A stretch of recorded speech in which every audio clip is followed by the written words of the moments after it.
నమస్తే, దిశ గాయత్రికి స్వాగతం. శ్రావణ మాసంలో వచ్చే మరో పండుగ కృష్ణాష్టమి.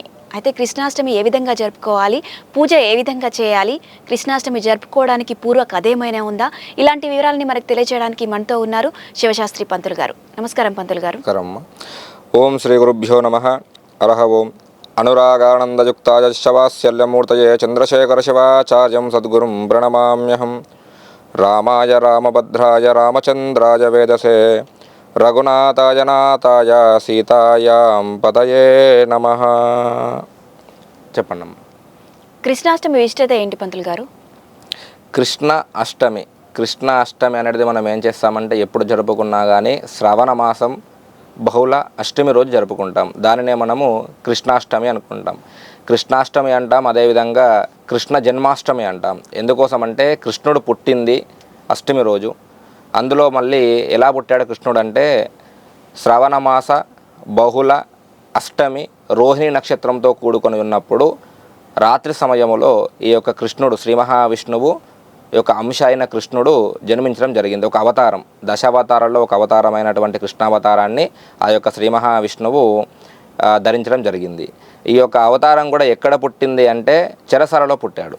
మన భాషలో ఏంటంటే జైలు అంటాం కదా, అలా చెరసాల లోపట, జైలు లోపట ఆ యొక్క కృష్ణుడు జన్మించాడు. ఎలా జన్మించాడంటే ముందుగా ఆ యొక్క దంపతులకి శంఖ చక్ర గదాలు అన్నీ కూడా ధరించి విష్ణుమూర్తి యొక్క రూపంలో దర్శనమిచ్చి ఆ తరువాత కృష్ణావతారాన్ని చిన్న బాలుడిగా జననమెత్తడం జరిగింది. కృష్ణాష్టమి రోజు పూజ ఏ విధంగా జరుపుకోవాలి కన్నయ్యకి? కృష్ణాష్టమి రోజు పూజ అనేది ఏంటంటే నిజానికి కృష్ణాష్టమి అనేది రెండు విధాలు జరుపుకుంటారు. ఇప్పుడు మనకేంటంటే వైష్ణవులు ఉంటారు, తర్వాత ఈ యొక్క బ్రాహ్మణ కులంలోనే రెండు వర్గాలు ఉంటాయి, వైష్ణవులని మధువులు అని చెప్పేసి. అందులో ఏం చేస్తారంటే కొంతమంది ఈ అష్టమి ఎప్పుడైతే ప్రారంభం అవుతుందో ఆ రోజు కృష్ణాష్టమి జరుపుకుంటారు. మరి కొంతమంది ఏం చేస్తారంటే అష్టమి వెళ్ళిపోయే ముంగట కూడా కృష్ణాష్టమి జరుపుకుంటారు.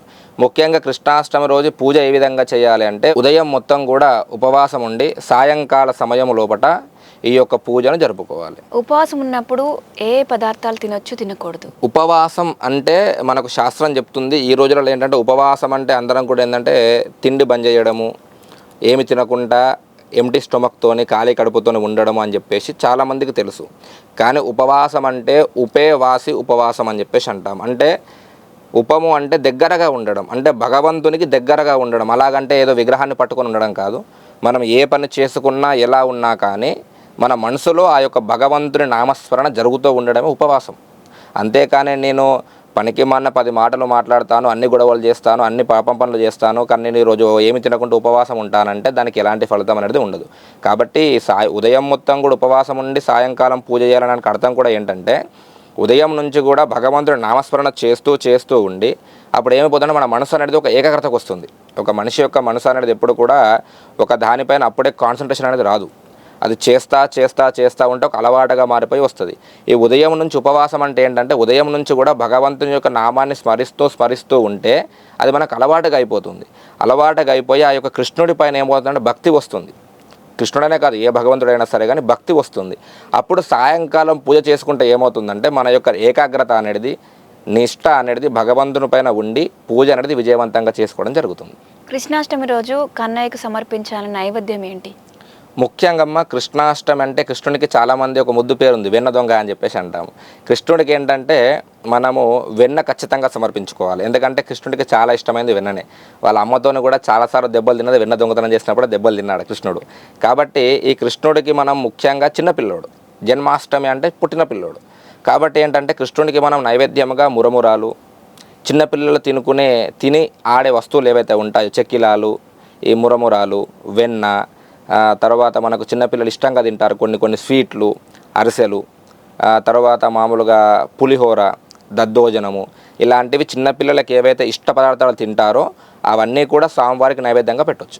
కృష్ణాష్టమి రోజు మనం పఠించాల్సిన స్పెషల్గా మంత్రం ఏమన్నా ఉంటుందా? కృష్ణుడికి సంబంధించిన మంత్రం అనేదమ్మా మనకు ముఖ్యంగా అందరం కూడా ఇప్పుడు మనకు ఎక్కడ పోయినా వినపడే మంత్రం ఒకటే ఉంటుంది. ఏమిటంటే హరే కృష్ణ కృష్ణ కృష్ణ హరే హరే, హరే రామ రామ రామ హరే హరే.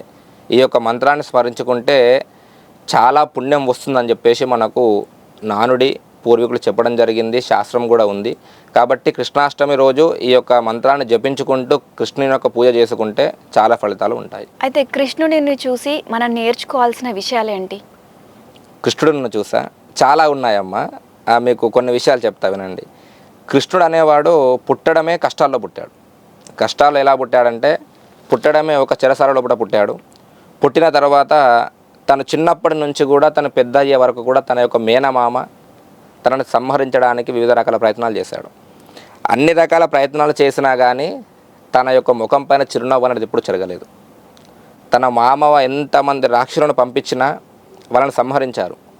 ఇప్పుడు మనమే ఉదాహరణ చెప్తాం. మనం బయటికి పోతే ఇప్పుడు కోవిడ్ టైంలోనే 2019లో కోవిడ్ టైంలో బయటికి పోతే కోవిడ్ వస్తుందని చెప్పేసి ఇంట్లోనే కూర్చున్నాం, బయటికి పోకుండా ఎంతో ఇబ్బంది పడ్డాం. కానీ కృష్ణుడికి తన మేనమామ సంహరిస్తాడు అని చెప్పేసి తెలిసినా కానీ కృష్ణుడు ఇంట్లో ఉండకుండా బయటికి వెళ్ళి అందరి పిల్లలతో కలిసి ఆడుకున్నాడు, గోపికలతో ఆడుకున్నాడు, గోవులు కాశాడు. అంటే తనకు తెలుసు ఈ కష్టం ఉంటుందని తెలిసినప్పటికీ కూడా ఎంత కష్టం వచ్చినా ఎంత బాధ వచ్చినా కానీ ముఖం పైన చిరునవ్వు తీయలేడు, తన యొక్క కర్తవ్యాన్ని తను మర్చిపోలేడు. కాబట్టి మనం కృష్ణుడి దగ్గర నుంచి ఏం నేర్చుకోవాలంటే ఏ కష్టం ఉన్నా ఎంత ఇబ్బంది ఉన్నా ముఖం పైన చిరునవ్వు అనేది ఎప్పుడు పోగొట్టుకోకూడదు. ఎంత కష్టం ఉన్నా లోపల బాధపడ్డా పర్వాలే. అంటే ఇంకా కృష్ణుడు అదే అంటాడు, ఏంటంటే ఎంత కర్మ ఉన్నా ఎంత కష్టం వచ్చినా కానీ మన కష్టం మనలో పట్టినే ఉండాలి. పక్కవాడికి చెప్తే ఏమవుతుందని నవ్వులాటగా అయిపోతుంది. కాబట్టి కష్టం మనలో పట్టిన ఉండాలి. కష్టం ఏంటో బాధ ఏంటో మనకు తెలవాలి, కానీ ముఖం పైన ఎదుటి వారికి మాత్రం చిరునవ్వు కనబడాలి. అదేవిధంగా కృష్ణుడు మళ్ళీ ఏంటంటే ధర్మంగానే ఉండండి అని చెప్తాడు కృష్ణుడు. ధర్మంగా ఉన్నారు కాబట్టే కృష్ణుడు పాండవుల దిక్కు ఉండి ఆ యొక్క మహాభారతాన్ని నడిపించాడు, యుద్ధం జరిపించేసి యుద్ధంలో పాండవులను గెలిపించాడు. కాబట్టి ఎప్పుడైనా కృష్ణుడి దగ్గర మనం ఏం నేర్చుకోవాలంటే సత్యం, ధర్మం, ఎంత కష్టం వచ్చినా కానీ ఎవరికి లొంగకూడదు, చిరునవ్వుతో ముందుకు వెళ్ళాలి. అలాగే కృష్ణాష్టమి రోజు ఉట్లు కొడుతూ ఉంటారు, దీనికి కారణం ఏమన్నా ఉంటుందా? ఉందమ్మా. ఎందుకంటే ఉట్లు అంటే మీకు చిన్న కథనం చెప్తా వినండి. పూర్వము మనకేంటంటే ఇప్పుడు ఫ్రిడ్జులు వచ్చాయి. పూర్వం మనకు ఫ్రిడ్జులు ఉండేవి కాదు, కుండలు మాత్రమే ఉంటుండే. అవి ఏం చేసేవాళ్ళంటే వెన్న మొత్తం కూడా అందులో కుండలలో కడవలలో నింపేసి పైన కట్టేసేవారు. పైన కట్టేసి ఒకదానిపైన ఒకటి పేరిచ్చేసి బోనంలాగా ఒకదానిపైన పేరిచ్చేసి పైన కట్టేసేవారు. అయితే కృష్ణుడు చిన్నపిల్లవాడు, అంత ఎత్తుకు అందుకోలేడు. అప్పుడు ఏం చేశాడంటే కృష్ణుడు కిందికెంచి అక్కడ కొట్టి అందులోకించి వెన్న కారుతూ ఉంటే దాన్ని తాగేవాడు ఇంట్లోపట. తర్వాత బయటికించి గోపికలు కూడా వెన్న కడవలు దింపుకొని పోతున్నా లేదంటే నదికి వెళ్ళి నీళ్ళు తీసుకొని వెళ్తున్నా కానీ ఆ యొక్క కృష్ణుడు ఏం చేస్తాడంటే చెట్టు తాడున కూర్చొని ఆ కుండలకి ఇలాగ రాళ్ళతో బొక్కలు పెట్టేసి ఆ నీళ్ళు కారిపోతూ ఉంటే, ఆ నెయ్యి కారిపోతూ ఉంటే, ఆ వెన్న కారిపోతూ ఉంటే చూసి ఆనందించేవాడు. కాబట్టి ఇవన్నీ కూడా ఏంటంటే పిల్లలకు చాలా ఇష్టమైన ఆటలు ఇవి. ఇప్పుడు ఏంటంటే ఇప్పుడేం లేవు, ఇప్పుడు ఉట్టి కొట్టడాలు అవన్నీ కూడా చాలా తక్కువ చేస్తున్నారు, అందరు చేయట్లేదు. పూర్వకాలంలో చాలా వైభవంగా చేసేవారు. ప్రతి గ్రామంలో కూడా చిన్నపిల్లలు అందరూ వచ్చి ఉట్టి కట్టేసి పిల్లల ఉట్టి కొట్టాలని చెప్పేసి ప్రతి పిల్లోడు కూడా చిన్న పిల్లవాడు వచ్చి ఉట్టి కొట్టుకుంటూ ఆనందంగా చేసుకునేవాళ్ళు. అదేవిధంగా కృష్ణుడికి చాలా ఇష్టం. కృష్ణాష్టమి అంటేనే పిల్లల పండగ. మనం ఎలాగైతే చిల్డ్రన్స్ డే అని జరుపుకుంటామో అదేవిధంగా కృష్ణాష్టమి అంటే ఒక పిల్లల పండగ. కాబట్టి పిల్లలందరూ సంతోషంగా ఉండాలి, ఆడుతూ పాడుతూ ఉండాలి. కాబట్టి మనం ఏం చేస్తామంటే ఆ రోజు కృష్ణుని యొక్క ప్రతీకను, కృష్ణుని యొక్క ప్రతిబింబాన్ని మన ఇంటిలో ఉన్న చిన్నపిల్లల్లో కూడా చూసుకొని వారికి కృష్ణుని యొక్క వేషం కట్టి, గోపిక యొక్క వేషం కట్టించి ఆ కృష్ణుడితోని ఉట్టి కొడతా ఉంటే సాక్షాత్ కృష్ణుడే వచ్చి కొట్టాడన్నట్టుగా మనం భావన చేసుకుంటాం.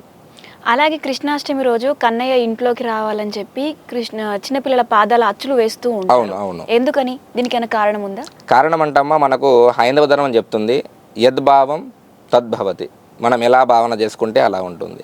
అయితే మనకేంటంటే ఇంకోటి కొంతమంది ఆచారం దాన్ని ఎలా అనుకుంటారంటే ఆ పాదాలు వేసుకోవడం వల్ల కృష్ణుడు ఆ వాటి పొంటి మన ఇంటిలోకి వస్తాడు, సకల సుఖాలు కలగజేస్తాడు, ఆనందం కలగజేస్తాడు అని చెప్పేసి పూర్వీకులు అనుకుంటూ ఉంటారు, వారి యొక్క నమ్మకం. అందులో భాగంగానే ఏం చేస్తారంటే చిన్న పిల్లవాడి కాలు యొక్క ముద్రలు వేసుకోవడం కానీ లేదంటే వీళ్ళే దించుకోవడం కానీ చేసుకుంటూ ఆ ఇంట్లోకి కృష్ణుడు వచ్చిన భావనగా చేసుకుంటారు. అలాగే కృష్ణాష్టమి రోజు కన్నయ్యకు ఏ విధంగా హారతి ఇవ్వాలి, హారతి ఇచ్చే పద్ధతి ఏమన్నా ఉంటుందంటారు?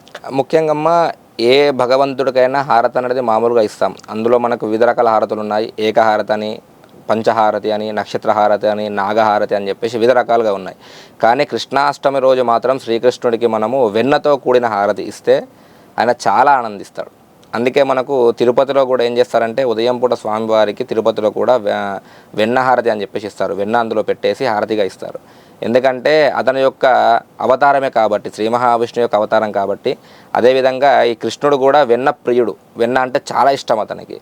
కాబట్టి కృష్ణుడికి మనం పూజ చేసిన తర్వాత నైవేద్యంగా వెన్న పెట్టేసి తర్వాత ఆ వెన్నతోని హారతి ఇచ్చినట్టయితే స్వామివారి యొక్క అనుగ్రహం చాలా కలుగుతుంది. కృష్ణాష్టమి పండుగ గురించి, విశిష్టత గురించి చాలా చక్కగా వివరించారు గురుగారు. నమస్కారం. లోకా సమస్త సుఖినో భవంతు.